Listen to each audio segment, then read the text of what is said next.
After almost 2 years of being the laughingstock of poise teams, turns out all that Honglu needed to crit was a man watching his back. And now that he's got an entire ride-or-died polycule, it's becoming everyone's problem. I joked for so long that the first time Honglu would get poise would be in his bad end ID, specifically so it would be symbolic to his character, and boy did PM deliver on that. Yes, that soda may have been soured by the fact that Walt beat him to the punch, but let's be real. Nobody cares about the poise or the rupture on this ID, and you sure as hell don't care about my personal grudges. So let's cut to the chase. TLDR, if you've got at least 4 of the following drops on screen, this ID is an automatic get. If you don't, then there are better IDs to get than the Jade Cyclops. But no matter what, it's still a bad end ID. Chances are, you'll find a way to fit this sucker into a rupture or slash team. But if you want to know more than that, we gotta look inside the box to see what's up with him. The Lord of Hongyuan Honglu is a poise rupture hybrid ID. However, most of that is just an excuse to give him the obligatory coin power bonuses for his skills. Beyond some extra damage, you're not gonna get much else from those strats. Like any bad end ID though, he's meant to be the centerpiece of the season's main faction. And both in gameplay and plot, this sucker plays like the king in a game of chess. Not only is he using the other IDs like pieces, but he even gets rewarded for sacrificing and withdrawing them. For example, the Lord of Hongyuan Honglu can trigger the Heishou to attack by using his clashable counter to proc their skill 1, using his skill 3 to force a Heishou unit to use their skill 3, just plain being targeted when not countering or clashing and forcing the Heishou to take the hit instead by copying his own unbreakable clashable guard, and having an ally move from the backup team out to the field to proc their skill 1. Oh, and that one works for any ID, but the Heishou and Jia units get to use their skill 3 instead. And you get all that from just having the other IDs in the fight. Like, bless her heart, Ahab wishes she could command this kind of reverence. This means that as long as you have a sufficient number of uptied Heishou IDs, you've already unlocked a significant amount of this Honglu's power. Now from a gacha perspective, is that a good thing? Make of that what you will. But we're nowhere near done talking about how these guys buff Honglu V2. 3 of the Lord of Hongyuan's 7 passives are buffs that are related to the number of Heishou units in the fight. First, we've got Leash Holder of all Heishou, which applies at the start of the encounter and adds a stack for every Heishou unit that's in the fight. And yes, they future-proofed it for later IDs and set the max stack to 11. This buffs Honglu's min and max speed, defense level, offense level, and flat damage for every X stack. And if you have enough, trickle-down economics becomes real and the Heishou get their own offense level and damage up buffs too. Now, considering that this value can only go up to 5 right now and maybe 6 if we get another Heishou banner, I feel like the first X value here has gotta be 2 or 3 at highest. Cause I don't know man, it feels weird to make a per X variable that the player can only stack once on release. And if I had to guess the Heishou buff thresholds, 3 or 4 feel right. I think 3's the minimum to call this a Heishou team, but since the ID teaser showed 4 units alongside him, there's a chance PM's gonna make you commit to the polycule to get that buff. Alternatively, if you like the idea of 5 simultaneous pet funerals, there's Life from Death.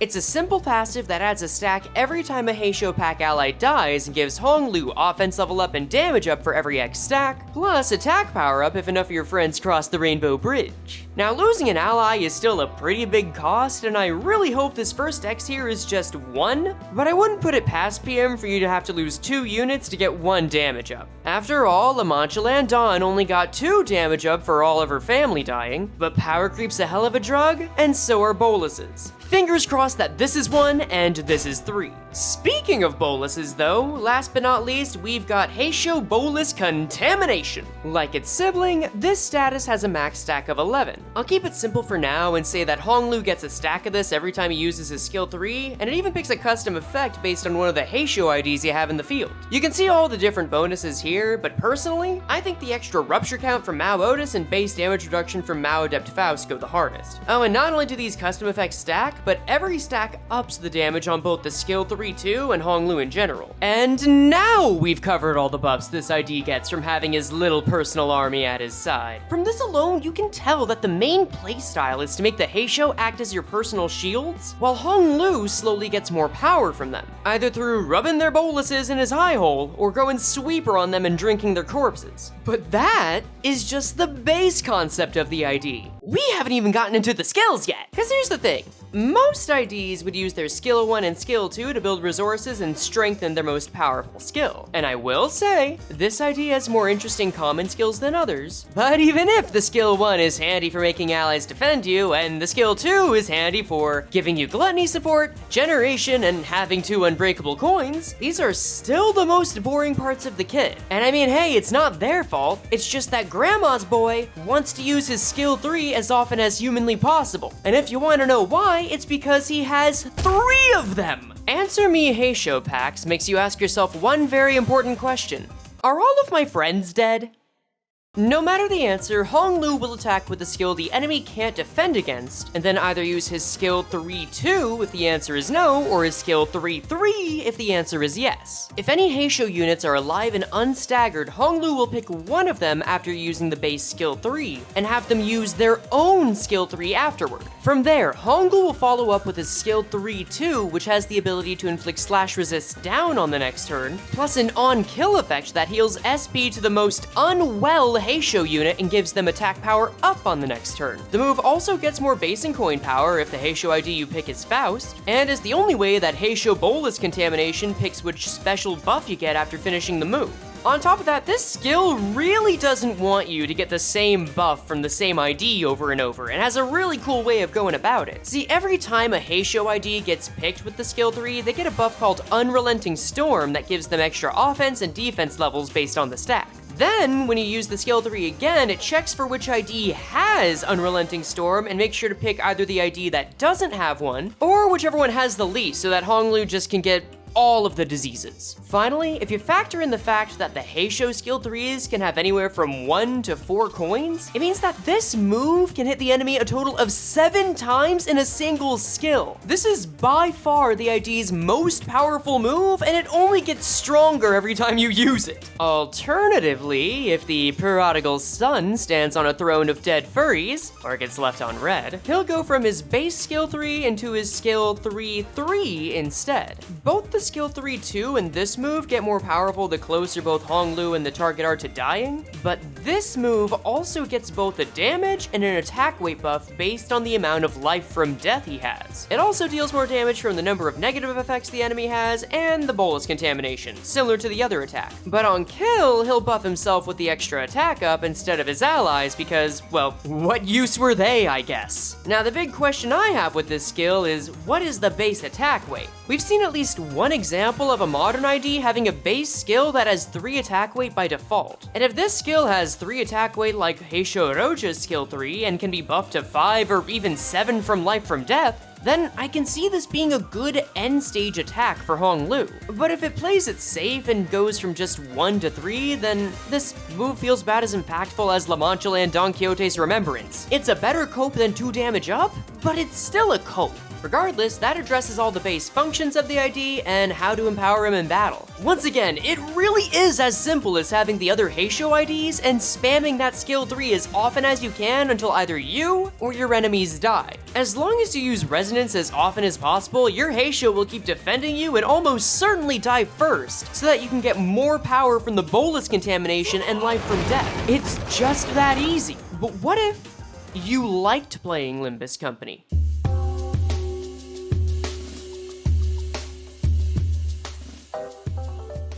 All it takes is one little counter and his Irish stepsister if you're really dedicated. And you know what? Her Uber Eats driver can come too, why not? That's because this Honglu's counter not only makes his Heishou use their skill 1, but commands them to make a battlefield retreat and heals them. Now you might already know about battlefield retreat. It's a status introduced by Gmail that makes the ally move to the backup line at turn end. But unlike other units like Full Stop Heathcliff and the Devyat IDs that go to the end of the line, this status puts them closer to the front.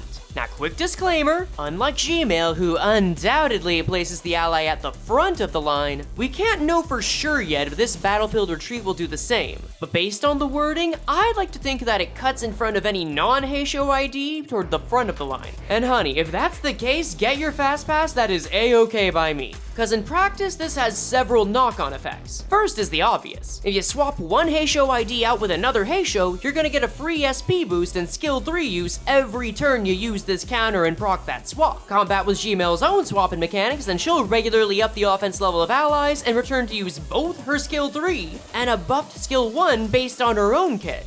Yeah, by the way, that skill 1 can have up to 5 attack weight and is unopposed by default. And there's always a chance that PM overrides her own move by making it so just the skill 3 is used. But you know what, I'm an optimist. I'd like to think they wouldn't force us to lose out on a free attack when we got their fancy capstone ID. This faction currently has 7 IDs. So that means if you bring a non-H-Corp ID, like say Devyat Sinclair to the field and put a Heishou in the backline, you can force swap Heishou IDs early to bring them in on command, and then bring in an extra one once the boy starts to overdose on trunk juice. But on the flip side, don't expect to use a free skill 3 every turn just yet. Gmail's got a cap on the number of times she can apply Battlefield Retreat per encounter. Plus, she can only do it like once every 3 turns. Since Honglu's is connected to his counter, it could get pretty busted if we let him spam shuffle his team every turn. So chances are, PM's gonna put a cap on that too. And lastly, Battlefield Retreat has this funny habit of removing statuses from allies that leave the field, with some exceptions. So I wondered if this would remove resource effects, like Heishou Faust Tianzhu Star's Blade.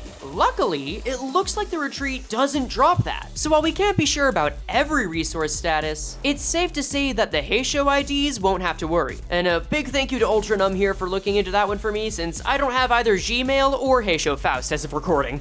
What if you already saw that this idea was buffed to the 9s with Heishou support, 3 skill 3s, and actual new strategies, but still felt something was lacking? What if you were still left wondering, how does this synergize with Honglu's most iconic keystone E.G.O? Well, I'm so glad you asked. See, this idea makes use of a lesser known synergy. Since it has poise, it has the ability to crit. And due to that, this allows Soda Honglu to heal the ally with the lowest HP percentage for 8. Embrace the Tarnished Blood and exsanguinate others for the cause not only allows the Heishou to defend Honglu from unopposed attacks, but gives him a one-time Death Defiance effect. I say one time because this effect uses the same wording as Priest Gregor's passive, which stops him from dying for 1 turn. After Honglu cheats death, he gains the Tarnished Blood status, which stacks up to 5, gains a stack at the end of every turn, and makes him take 20% of his HP per second damage at the end of every turn. And he also gets a flat damage buff for his trouble. Based on this reading though, this means he gets a single extra turn to act after staying alive, but will still be killed by Tarnished Blood the turn afterward. However, if Honglu uses the Tears of the Tarnished Blood E.G.O before he dies, well then I guess we really can call him Konglu. Under normal circumstances, this E.G.O would proc when Honglu takes lethal damage, use a super move, and then kill him afterward. But with this ID, Tears of the Tarnished Blood becomes his skill 4, because his passive will negate the death, remove the Tarnished Blood effect entirely, heal him back up, and give him damage up at every turn start afterward. And I can't help but respect him for that. Oh, and also his support passive is nice if you're running Heishou units. I don't know, dog, what do you want me to say? Like, I still can't get over it. This guy just having a full kit of Heishou IDs empowers him so much. You'd at least need to build some kind of resource for Wild Hunt and La Mancha Dawn, but nah. Here, you can just let your skill 3 rip, bring in the redheaded stepchild for style points, and throw out some bloodletting if you want to flex and have someone that can manifest envy. And considering that the teaser showed more than 5 sets of eyes behind him, we may very well have even more teammates, buffs, and bolus contamination effects yet. Then again, we still don't have Rosepin or Don Quixote though, so... y'all get the idea. That's my piece. What do you guys think of the ID? I'm still kind of conflicted about having so many archetype effects assigned to an ID. If anything, it's more funny, and I'm just curious to see how effective this really is. But by all means, feel free to put your thoughts down in the comments, and hey, whether this ages well or poorly, it's probably one of the best reasons I've had to wake up at 4 a.m. in the morning, so I ain't got regrets.